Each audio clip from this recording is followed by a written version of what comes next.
Okay. Yesterday, Pierre asked me to introduce the mayor. And I thought to myself, what a piece of cake that's going to be. How can you not say all good things about the mayor? I have known him now for about over 10 years yet, when I was on Canada Without Poverty, and he was our MLA, what am I talking about? Your Member of Parliament. And if I could tell you a story about being at a meeting with the mayor. Now get your minds out of the gutter.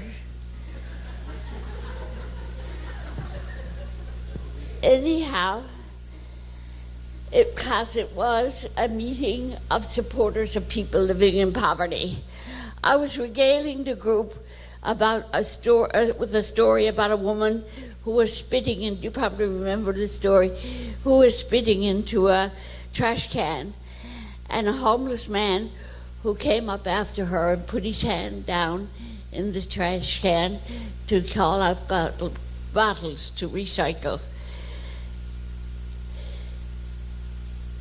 I looked at the mayor after when I spoke about this, and he had a visceral reaction to the story. You could see the incident disturbed him and really bothered him, and I thought, we are in good hands. He is someone who cares what we were, and as a public servant, someone empathetic and there to help others, not himself. So I'd like to raise a glass to our mayor and tell him, like I told him last year, I got your back.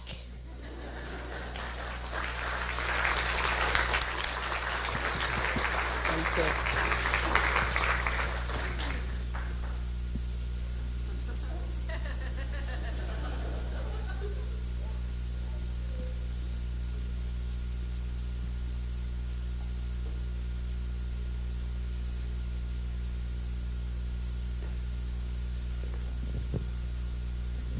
Thank you very much, Sharon. What do we think of Sharon here in Halifax? Boy, I'll tell you, in an age of crazy politics and partisan politics and Twitter politics and Trump politics, I think Sharon proves that you don't have to have the loudest voice to have the most powerful voice. And for years she's been championing this issue. And we did meet when I was a member of Parliament, and I was the opposition critic for human resources and social development and the status of persons with disabilities. And we were going through a very long report on poverty. It spanned 3 parliaments, because back in those days we had elections every 2 years, plus we had proroguements and things like that. But the report we came out with, I thought, was very good, as was the one in the Senate that Art Eggleton and Hugh Segal worked in.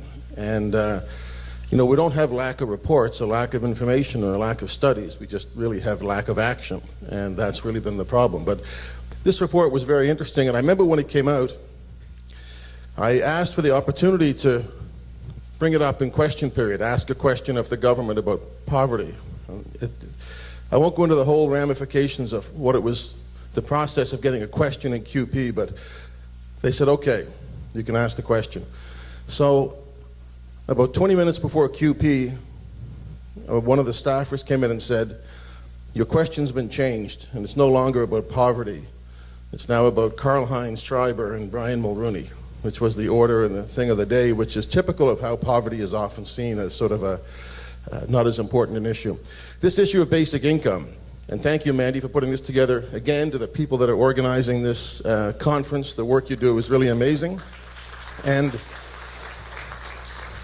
I don't think it's in vain. I think, sometimes on this issue, we sometimes think we're pushing hard and 2 steps back for every step forward. I do think we're getting closer to this, and I was talking to Jessica, who's with me today. In my view, it's inevitable that we will have a basic income. And I think there's been, a lot of some steps. You know, the OAS, GIS, the family or child benefit or whatever it's called now that is being signaled will go up. The new national housing strategy is said to be unveiled in the next couple of months.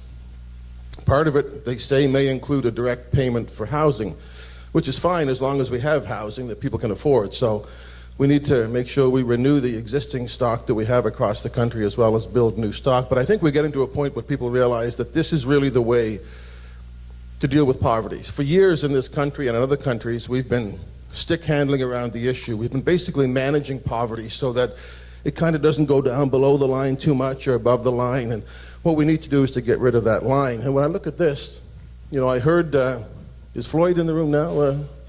Sir, I heard you on Information Morning, was it this week? And the first question that was asked of a business person is, why do you like this? And I think your answer was, we all want more customers, right? Pretty simple. So I think the fact that we have businesses as well as, you know, academics as well as social organizations pushing on this now, that we will realize that a basic income is really the answer and will provide more customers, it'll provide more social equity, more opportunity for people. So I am encouraged, and I think meetings like this really matter, and advocacy matters. When I was here last year, or at the library, I guess last year, we were just off the election, and I indicated that one of the things we were going to do as a city was really work hard on the issue of poverty. And since then, we've established a Poverty Solutions Advisory Committee, acronym PSAC. Must be new acronyms, but that's the one we have. People like Tracy over here from United Way are on it. I saw Bonnie come in. Bonnie over here. Wayne is a key member. There may be others in the room that are on that group. It's been really good work. And we're trying to do two things. We're trying to come up with solutions that the city can implement. And we're always being told by some people in council, it's not your job to talk about housing, it's not your job to talk about social assistance, it's not your job to talk about poverty. And more council is realizing that it is, and I'm encouraged by that. So we need some things. I'm hoping that we'll challenge the city, challenge us. But the other piece is to advocate for things, and we haven't done all the work yet. There's a lot of work being done.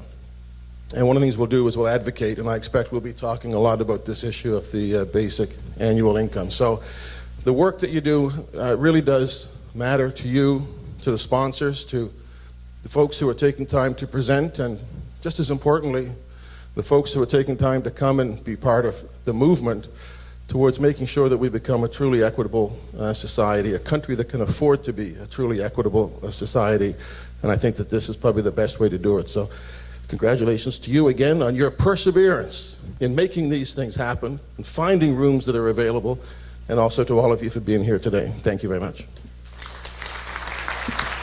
Thank you so much. We are indeed lucky to have a mayor who has an understanding of poverty and is doing, making real efforts to impact change in that area.